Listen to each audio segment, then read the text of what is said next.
First of all, I wanted to thank you, Philip and Pippa, to invite me to present today. And I'm an ancient historian specifically, so I'm not a linguist, I'm not an archaeologist, I'm not Hebrew an artist, but I'm trying to gather all the information that we can get from these like fields of studies in order to rebuild how the political administrative system of Cyprus work during the archaic classical period.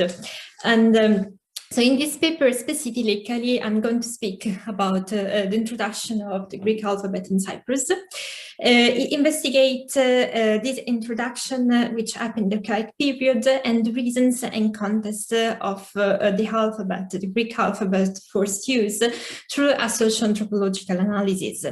So this paper will demonstrate that this introduction was no random occurrence, but the result of a socio-political requirement which applied to the members of the archaic Cypriot elite, who were rallying along with the kings over the island state. So the Greek alphabet was indeed introduced as part of material culture, and this is going to highlight the aspect of multifunctionality. We spoke about this yesterday of the alphabet as well, and as a sign of higher social status, which strictly depended on appearing Greek. So its introduction was triggered by the contacts between Greek upper class and other Mediterranean centers, where the Greek alphabet was well spread, particularly, as we're going to see, Rhodes and Western Anatolia. But before embarking on the analysis of two case studies, which are two digraphic Cypriot-Slavic and Greek alphabetic tests from Golgi and Marion, which will allow us a better understanding of the use of the Greek alphabet, I should start saying that the archaic and classical Cypriot linguistic and writing landscape was extremely varied and complex. So the island stands out for the amount of spoken and written languages, mainly attesting to inscriptions on different urban materials, for example, stones, ostraca, clay tablets, bronze tablets, gypsum tablets, seals, and coins. So amongst the scripts, the Cypriot-Slavic writing systems, which derive from the Cypriot Minoan and the Phoenician alphabet, prevail and were employed by the local inhabitants and the city-states elite administration to respectively write the Cypriot-Greek dialect and a local language or languages that conventionally call it Cypriot, or in some cases Golden as well, and the other Phoenician. But documents found on the island also attested to the use of other languages and scripts employed by individuals or minorities who were either occasionally visiting or living for short or long periods in Cyprus, or even by foreign rulers. So inscriptions provide direct and indirect testimonies. So among the direct testimonies, the stadium of Sargon II might be counted. So it was found in the temple of Bambula in Gideon. Let me do like this, so, okay. I release you. Bambula in Kition in Larnaca, it's dated to 708-707 BC, written Akkadian and listing the names of the 10 Cypriot city-states and their kings. It's indeed a crucial testimony, it's a crucial source to understand Cyprus' political status in the 7th century BC, when the island started to be part of the Neo-Assyrian Empire. So the Sargon state was located in the temple of Bambula in Kition to legitimate the Syrian domination. And Kition was chosen because basically it was the base of the Syrian control through the influence of Tyre, the Phoenician city-state. So we have another case here. So this is the case of a citula found in the temple of Apollo in Kurion, which is another remarkable example. So the citula bears two texts, one written in Egyptian hieroglyphs or around the band below the upper rim, which reads Shipenamun, son of Sametic, and another one in text written Cypriot-Slavic Greek in its Paphian variant in the center of the citula's body, which reads to the gods. So these texts are probably coeval and dated to 363 to 525 BC, the period in which Cyprus intensified its contacts with Egypt after the collapse of the Neo-Assyrian Empire. So the dedicate Shepenamun, son of Psammeticus, probably didn't live permanently on the island and described the Sitola according to the Egyptian tradition, but at the same time tried to apply elements of Cypriot customs, such as the syllabary. Cypriot worshipped in the temple of Bambula, and probably in other sanctuaries throughout the island were used to see objects bearing foreign scripts, particularly from the Near East. Okay, so equally important is the inscriptions and direct information, which attests to the presence of permanent communities of foreigners living in Cyprus, such as the Carians and their interpreters, permanently employed by the Khitan administration, most likely as mercenaries during the classical period. So they are mentioned in Athanasian dedications in two epitaphs and administrative ostrakon, respectively as Militia Cruzum, so the interpreter of the Carians, or Cruzum, so a Carian, dated to the 5th-4th century BC. The presence of an interpreter, although he may have performed various duties, suggests the existence of at least another language spoken on the island and the need to understand it. So inscriptions also show individuals who hold the Hebrew's name. So these are the epitaphs from the Agios Georgios necropolis. So, and you can see these epitaphs here in the second line, your second row, and an example on the left. The first editors of this text, the Ponsome et Leptemur, interpreted the 13 anthroponym that we found these as 9 Phoenician and 4 Hebrews. This led them to believe the Jewish community lived in Khitan during the 4th century BC and was part of the local elite. Later on, Snitzer, however, demonstrated that only 2 of the anthroponyms are undoubtedly Hebrew. Among the names of the ancestor, among the names, we also find an ancestor of Arab-Superim, a chief of scribes. So in one case, the deceased was called Shilem, and his father was called Asap Yahu, Yahweh has gathered, with name his however Anapax in Semitic onomastic. And in another epitaph, the father of Arab-Superim, chief of scribes, was called Azariahu, Yahweh helping, a name was tested several times in the Bible. So they were members of the Khitan elite, as demonstrated by the rich funerary goods found in their tombs and by the titles they held. Their families conceivably were of Levantine origins, and their ancestors may have been able to speak Hebrew, if not these individuals themselves. So more Cypriot names, moreover, other Cypriot names, for example, the famous case of the Cypriot Kilikas, an anthroponym attested in Cypriot syllabic and Phoenician dedications, and in most of the cases, like to the profession of the scribe too, may indicate a connection with Cilicia and Anatolia, and perhaps that the ancestors of the individuals were also able, or were coming from there, or they were able to have contact with the population of Anatolia, to speak their languages, and so on. So all in all, in Cyprus was a melting-pot of languages and writing systems, native or important. But what role did the Greek alphabet play in this complicated linguistic and graphical aspect when it was introduced?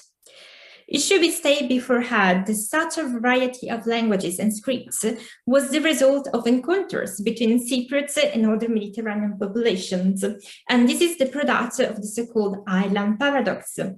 So this is a broad, successful definition, followed up by scholars specialized in Mediterranean studies and specialized in ancient Cypriot study too. For example, Knapp and Papantonio, who recently argued that sociocultural landscape should be investigated by analyzing their environment, emphasizing the active role the natural connections play in influencing human affairs. Despite their level of isolation, islands are exposed to a high number of interactions and link into broader social, cultural, and political-economic networks through maritime connectivity. This interaction inevitably contributed to shape Islanders' culture and identity, which may be defined as the knowledge and significance given by the Islanders to the membership of a social group and the sense of belonging to it. Cyprus, that was part of a high number. I just highlight some of them here, but of course there are much more, just to give you an idea. Cyprus was part of a high number of seafaring routes amongst Mediterranean coastal centers, as being particularly skilled in absorbing neighboring culture and shaping it according to its needs. This became even more striking when the island started to be part of the Syrian Empire, 709-708 BC, and entered into its trade network. This further stimulated exploitation of Cyprus landscape and raw materials and triggered a process of territorial consolidation through the proliferation of extra-urban sanctuaries in the peripheries of the city-state. So this phenomenon aimed to better establish the hegemony of the ruling dynasty and of the kings who held both political and religious powers in Cyprus. So the map above is taken from Papantonius' article of 2013. Here you have some example of the statue that were in these centuries. So various bases, material cultures, and beer statues with helmets have sprung in the centuries, a symbol of the elite higher social status. So Cyprus' greater exposure to sea route constant increase, particularly in this period when the island, which was freed from the Assyrian rule, entered later on in the Egypt orbit and then became part of the Achaemenid Empire. In this period of changes, Cyprus' trade was no longer predominantly direct at Near East, but from the late 7th, 6th century BC onwards, also at the Aegean and Greek East, and finally Greece. So increased during this period. So the first attestation of the Greek alphabet in Cyprus should be framed into this historical context, taking into particular account the increasingly frequent exchanges between Cyprus and Greek Mediterranean centers. In light of this evidence, it's not surprising that the earliest example of Greek alphabet from the island in Salamis are written Attic amphorae dated to the late 7th century BC, which are imported from Greece, therefore not written on the place. Okay, it's also remarkable that the four single local attestations of alphabetic Greek are indeed graphic inscriptions written in Cyprus syllabic Greek and alphabetic Greek, of course. So the first one is an epic from Galway dated to the 6th century BC. Its text are inscribed on the bottom of a decorative capital of a funerary stele, is featuring two lions facing away from each other. And a better analysis of the decoration of the monument and of the arrangement of the two texts will provide information on the social status of the deceased and on the reason behind the use of the Greek alphabet by local Cypriot inhabitants. So both the Greek texts are inscribed here, basically, on a decorate based band, let's say, under the lions and above a winged disc. On the left side, the alphabetic text reads Karoxemi, I'm Karox. On the right side, so here, you can see here, the Cypriot syllabic Greek text reads Karoxemi. The shape of the letters and the alphabetic text is very close of that of the Rhodian alphabet, particularly for the sign Xi. As still pointed out, the peculiarity of the syllabic text is the presence of the sign Xe. It seems to be a later addition to the syllabary, never tested in Cypriot Minoab, to render a consonant cluster that otherwise would have been written with two distinct signs, Ke, Ze. Because of the use of this particular sign, which developed on the island in a later stage, and since the syllabic text conforms to the usually orthographic tendencies to separate emi, so the verb emi, from the previous word, keeping the syllabic distinction and boundary, so karuxe mi and non karuxemi, one word. So the writer, or better, the commissioner of the syllabic text was from Cyprus, very likely from Galway. So the rich and elaborate iconography of the capital suggests that Karux also was a member of the Cypriot upper class.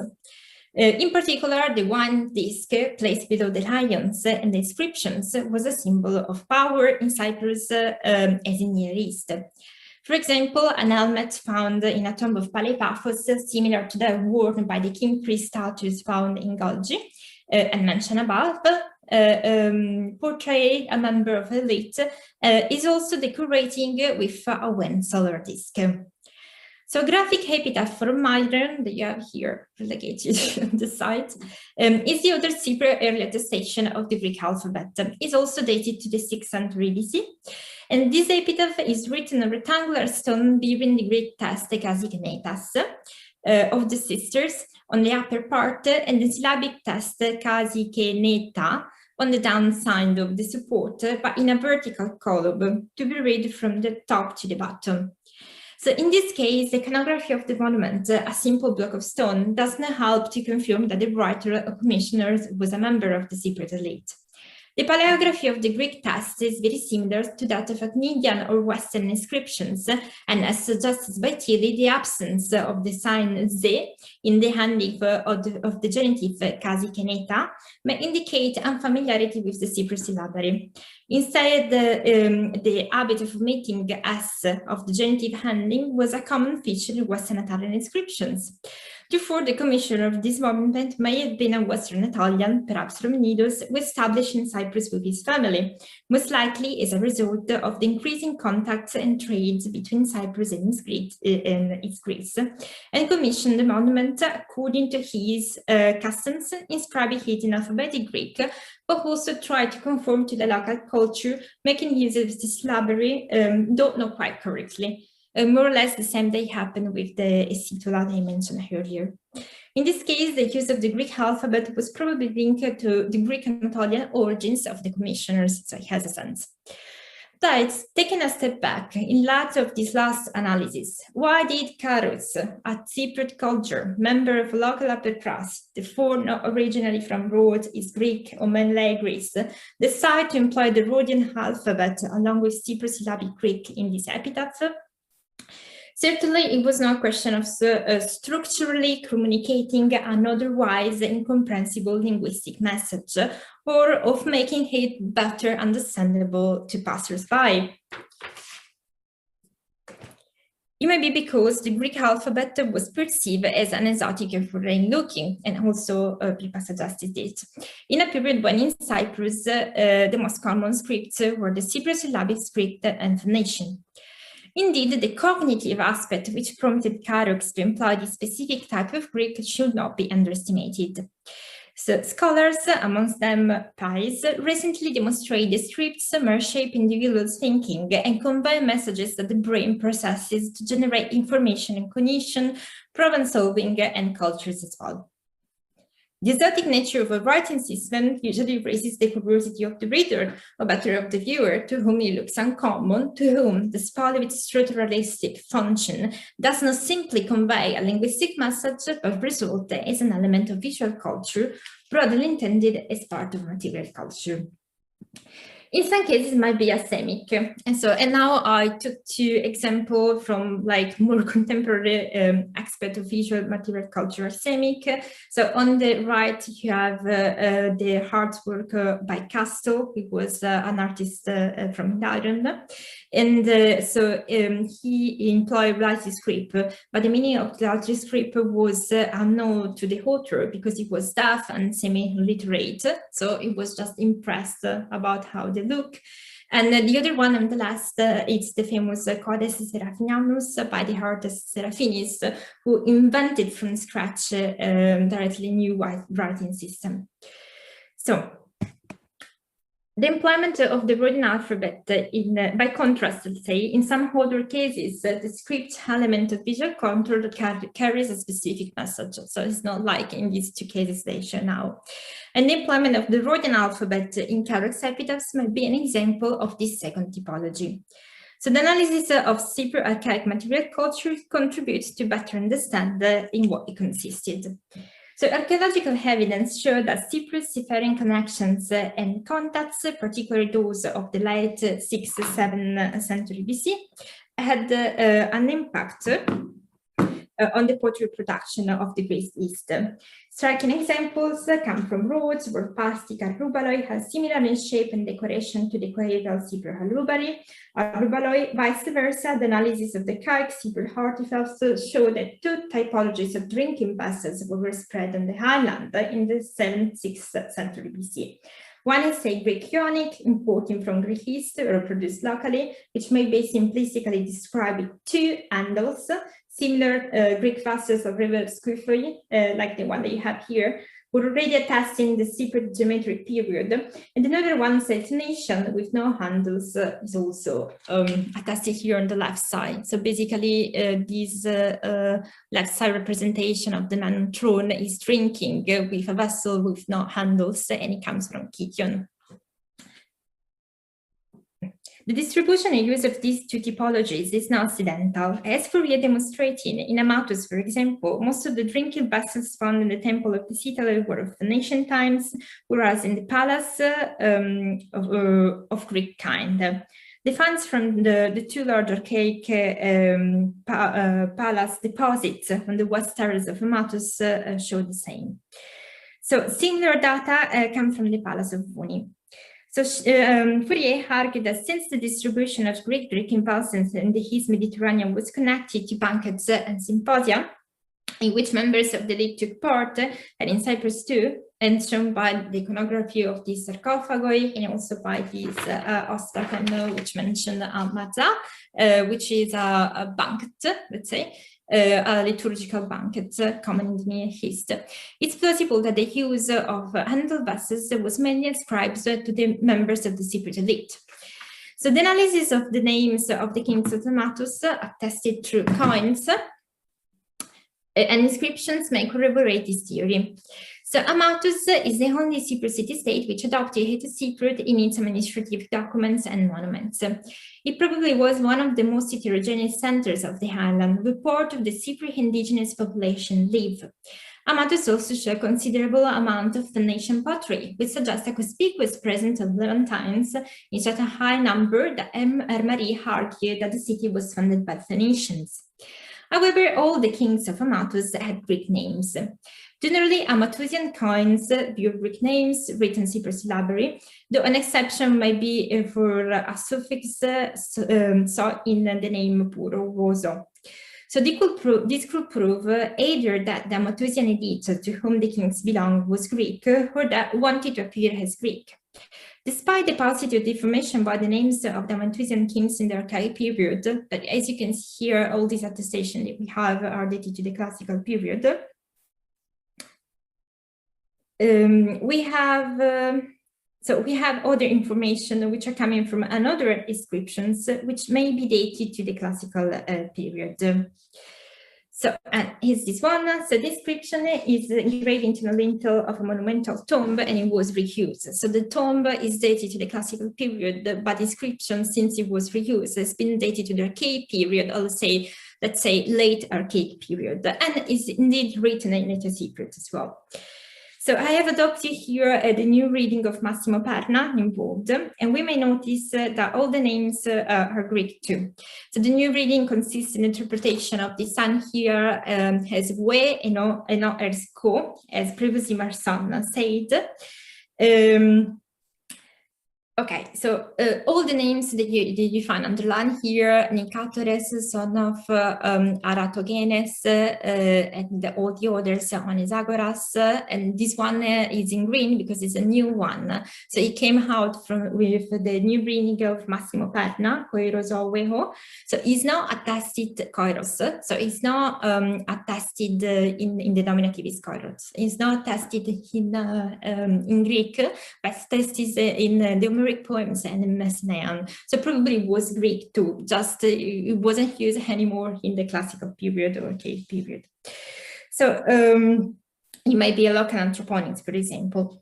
We know that all these persons which were mentioned in the descriptions were members of the upper class, because you find here this term kere puloti, with nominal with suffix that are not of clear meaning, which is also the same term that we found in other inscriptions here, found also in Amatus. And basically, these inscriptions as well has a similar term, karaketulose. So this inscription was probably an original decree. In this one that you found here, you can understand that the karakatulose have probably the same meaning of eopatride that you have here, because it's preceded by the same anthroponym in the genitive case. So this is genitive case here. Here has the suffix of the patronymic, arato, wana, caso, we, ose, I would say. So this is what we have here. Okay, and finally, anyhow, in archaic Cyprus, greekness seems to be a distinctive component of the late status. It is probably why in the Sargon stele and the surrounding prism as well, the king of Carthage of Nura, with two archaic Cyprus city-state of Phoenician names, but still not identified, perhaps Amatus and Marion, or Kition and Myros, had in any case Greek names. So conceivably, this was not an exclusive prerogative of Amatus, but was widespread in other archaic Cyprus centers. So Caro's choice, therefore, could fall back on these examples in this case. So as member of the local upper class, Carux wanted to emphasize his Greekness. Thus, he decided to commission the epitaph not only in Cyprus Slavic Greek, but also in alphabetic Greek. This may have been an even more impelling necessity in Golgoi, where Carux lived. Golgoi is a Cyprus city which, after Amatus, showed the greatest number of documents written in a local language through the syllabary. It's however not clear whether it was the same language attested in Amatus or whether different local dialects that Egemeyer called Golgian. So this undoubtedly testifies to the presence of indigenous Cypriots in Golgoi. Therefore, the use of alphabetic Greek on the epitaph may have been an expedient that Carux adopted to highlight his superior status towards the local population, also made up of indigenous Cypriots. The idea that being Greek was the prerogative of the elites could centrally depend on the development and subsequent consolidation of the Cypriot kingship in the archaic period. Cypriot kingship probably emerged in the 9th century BC when official monumental buildings, royal palaces and sanctuaries started to appear on the island, and according to the analysis of burial gifts, during the early years of the geometric period, there was no single dominant ruler, but broad elite. However, from the 9th century BC, one elite family prevailed over the others and kingship emerged and consolidated itself. A Greek elite certainly prevailed in Paphos, and it may not be excluded that this happened in other centers of the island. So this analysis leads to the conclusion that in Cyprus, during the archaic period, the Greek alphabet was introduced as an element of visual material culture to convey a specific message of Greekness and upper-class status. Carus' choice of employing the Rhodian alphabet may have depended on the frequent exchanges they had with the other island. As anticipated above, in the 6th century BC, seafarer wrote that connections between Cyprus, Rhodes, and East Greece increased. Therefore, Carux epitaph is a clear example how these contacts contributed to shape its landholders of conscience or desired membership of a social group reflected in their culture and, in this case, in the use of a specific script. So the use of writing system as an element of visual and material culture is not a novelty in Cyprus, but it's graved into a very profitable vein that has its root in the development of the first Cypriot writing system, the Cypriot so still not the cipher, which had probably a predominant symbolic value as suggested by Ferrara. So in market possessions, emphasize our social position, and possibly this writing system was purposefully created as a material consolidator of a specific identity and reflect a specific image of the Cypriot elite in the Bronze Age. So deployment of Cypriot languages and scripts in the Iron Age is not far behind. The Cypriot syllabic writing system developed between the 9th and 8th century BC.